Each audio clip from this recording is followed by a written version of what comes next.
عام مضى في عداد الزمان، والعمر يحلو بتلاوة القرآن.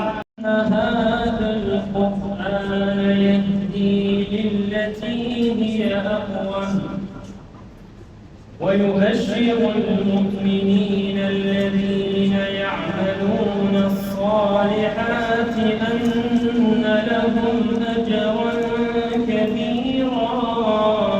علم بالقلم، علم الإنسان ما لم يعلم، والصلاة والسلام على رسوله وسلم وعلى آله وصحبه وسلم.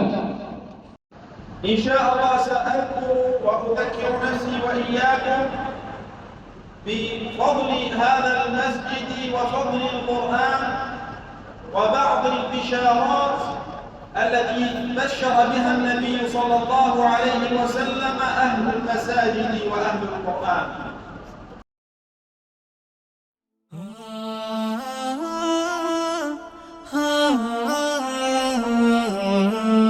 حمدا إله الكون حمدا وافرا، ولك المحامد بكرة وأصيلا. بلغتنا ختم الكتاب وزدتنا شرفا، وقد نلنا به التفضيلا. هو نورنا، هو عزنا، هو فخرنا، والله لا نبغي به تبديلا. هو رفعة الدنيا ورفعة جنة، طوبى لمن نال به تبجيلا.